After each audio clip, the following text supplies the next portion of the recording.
Okay, today we are going to be giving blood to Darius Hassan for a GI bleed. So the first thing that I'm going to do is I am going to verify my orders. So my orders, we have Darius Hassan, and his orders are for transfused packed red blood cells, type O neg right now for a GI bleed. He does not have any known medication allergies. So let's go in and talk to our patient. So I'm performing hand hygiene, gonna provide privacy to my patient. Hi Darius, my name is Briley. I'm gonna be your nurse today, and I've got some orders for a blood transfusion. It looks like that you have signed the consent form and you're okay with this procedure. Let me tell you a little bit about it. So we are gonna be giving you packed red blood cells because you have a GI bleed and we need to increase your blood volume. Does that sound okay? Are you okay with all of this? Yes. Okay, perfect. So the first thing that I'm going to do is I'm going to get a baseline set of vitals, and then I am going to do a quick, so I'm going to do my vitals, I'll do my heart rate, my temperature, my pulse, blood pressure, and I'm going to also do a quick little assessment. Darius, I'm going to listen to your lungs really quick to make sure that we don't have any crackles that could indicate fluid overload, okay? So I'm going to do 4 spots.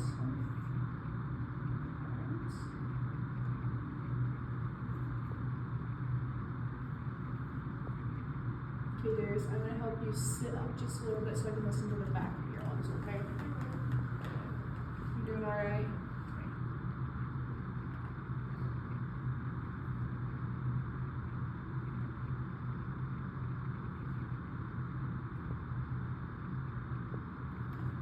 Okay, Darius, everything sounds great. I don't hear any crackles or any signs of fluid overload. Come here. Okay. So now I'm just gonna look for signs of fluid overload. I'm gonna check pulses. I feel great. Okay, I'm just gonna look at your legs here and feel your pedal pulses really quick. Okay, your legs look great, no signs of edema or swelling. Pedal pulses are equal and bilateral. You're doing great, Darius. Now, Darius, you don't have any allergies listed. Do you know of any allergies that you have? No? Okay. So I'm just gonna take a look at your IV really quick just to make sure that everything looks good. It looks fine, no redness or any leaking or anything.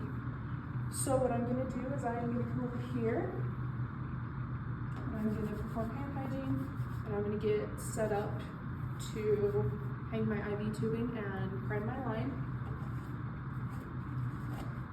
And while I'm doing this, Darius, let me tell you a little bit about what we're doing. So we're giving you red blood cells, and some of the things that we want to watch for while we do this are some adverse effects.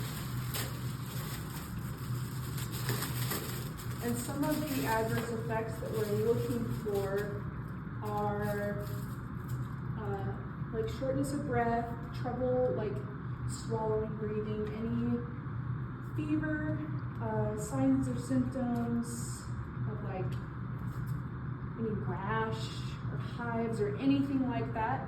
If you feel any of that, or if you just feel like something is wrong and your body is stressed, I need you to let me know as soon as possible, okay? Because we want to make sure that we get you taken care of as soon as we can. Okay, so I'm just going to get rid of this cap and just scrub the hub. Even though it is an alcohol cap, I just want to be super safe. Just scrub it for 30 seconds. And then I'm going to flush the line.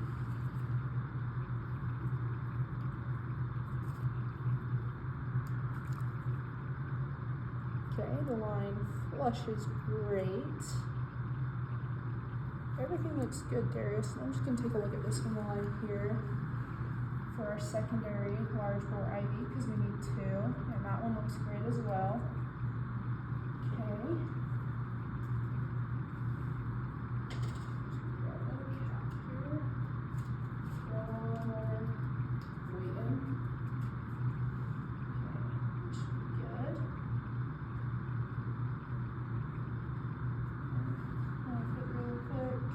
Okay, now that we have this done, I'm going to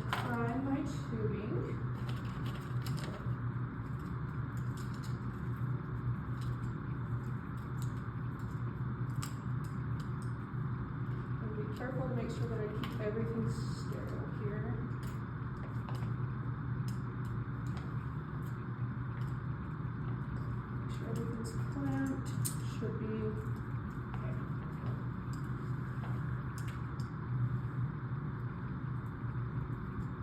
Okay, now I'm gonna open it up, get all the way to the end. Okay, what I'm gonna do is while it's priming, I'm gonna fill up my chamber to just to the top of this filter with saline. Okay. All right. We are good to go here. Just gonna make sure that everything is clamped off now, that we're primed. Hook this up to my, well, I'm actually gonna go get my blood first from the blood bank before I connect this to my patient. Okay. Alright, so now I'm gonna go over to the blood bank and get my blood and verify with another nurse. I'm gonna take off my gloves, perform hand hygiene.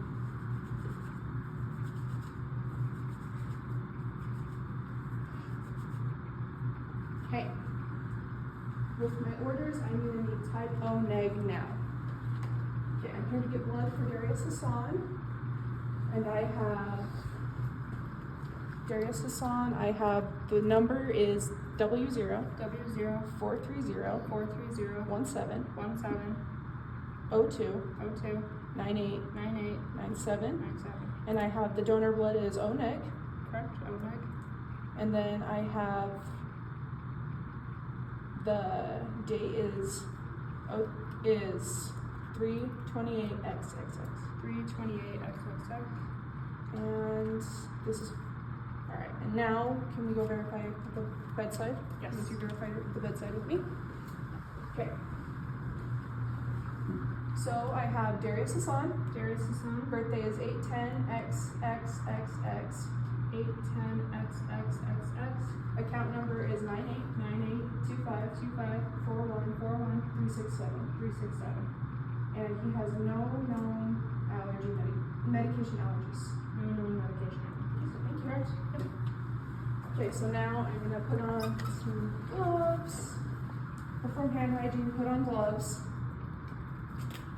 Okay, Darius, I have the blood for you. Remember those signs and symptoms of a reaction that we talked about. I just want you to keep those in mind as we get going here. And please, please, please let me know if you do feel any of those. So once again, any shortness of breath, any shortness of breath, any hives, swelling, itching, anything like that.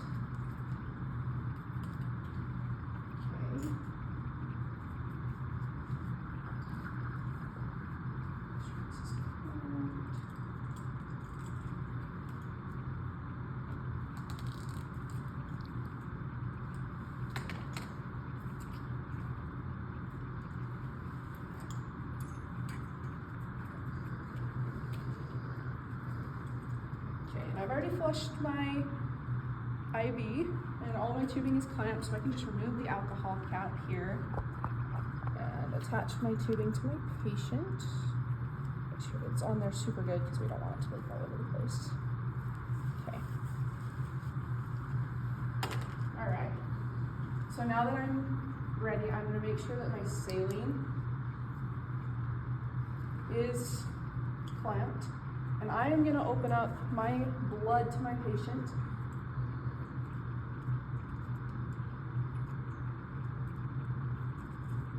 And we want to infuse this blood pretty slowly for the first 15 minutes. We want to make sure that we don't have a reaction to the blood for the first 15 minutes. So let's get it down to our patient really quick right here. We're going to want to go at a rate of about 2 mils per minute. All right, let's go kind of fast now just so we can get to our patient quick. Okay, it's to our patient. Let's slow it down. I like to be able to see how fast my rate is when it drips, so I leave a little room above in the chamber. So for the first 15 minutes, like I said, we're going to go at a rate of 2 mils per minute so we can catch any reactions quick and get them taken care of And if my patient were to have a reaction, I would immediately stop the transfusion, open up a line of normal saline in my secondary large bore IV, and I would remove all of the blood products, put them in a bag, and take them to the lab to be analyzed to see what caused the reaction to the transfusion. I would also I would probably have somebody else send that to the lab, and I would stay with my patient and watch him very, very carefully. I'm also going to assess vitals periodically for the first hour. I think it's every 15 minutes for the first hour, and then every hour. Now that we have the blood running to our patient, I would increase the rate,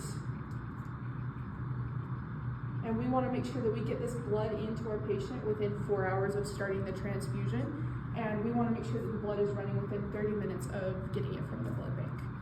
So we're going to say that our transfusion is complete, and what I'm going to do is I'm going to clamp the line to the blood, and I'm going to open up the normal saline, because we want to make sure that we flush everything that is in this line of packed red blood cells, and we get it into our patient. So I'm going to let the IV line run completely clear before I remove the IV, and I'm going to stay with my patient while I do this process too.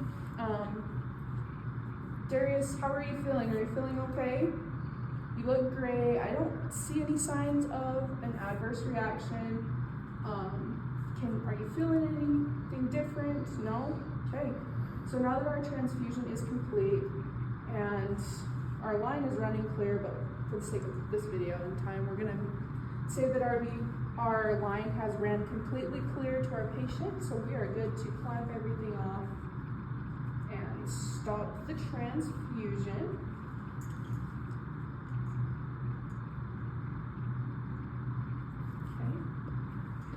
What I'm going to do is, this isn't necessary because we have flushed our line with saline, so I'm going to flush it, and I'll have a cap ready to go. Okay, Darius, I'm just going to flush your line here.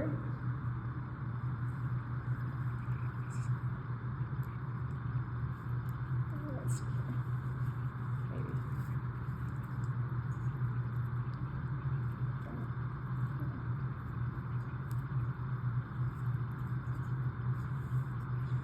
Maybe.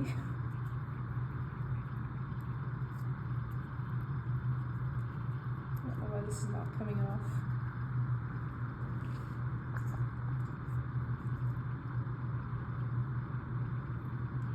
Oh, there we go. Maybe. Okay, so in a real scenario, I would probably have somebody else come try to get this off for me. So what I'm gonna do is I would detach this. For the sake of the video, I'm going to take off my gloves to get this off, but in real life, I would leave my gloves on and have somebody else come help me, because we do not want to contaminate with any other bodily fluids. For some reason, this does not want to come off. No.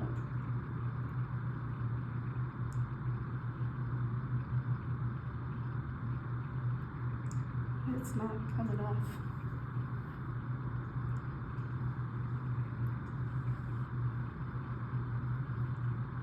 Okay, so I guess in a real scenario, we're just gonna take it off. I would flush the line, and then I'm gonna take all of my bags and lines, and after I remove them from the patient, here's what I'm gonna do for this scenario actually. I'm gonna remove it right here at the clave.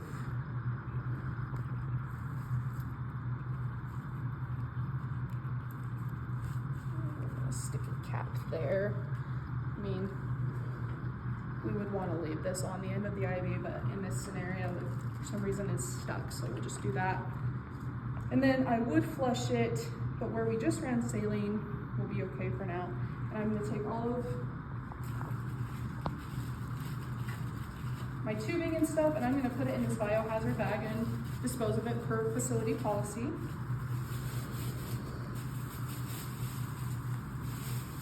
And then I'm going to stay with my patient and monitor him after an hour, come back and check his vital signs, make sure that he's not having a late reaction to the transfusion. Darius, is there anything that I can do for you? Are you comfortable? Okay, I'm gonna make sure the side rails are up. You have your call light right here by you. And please, please, please call me if you feel any of those reactions that we talked about, okay? All right, so the next thing I'm gonna do is I'm gonna clean up and I'm gonna go document the transfusion.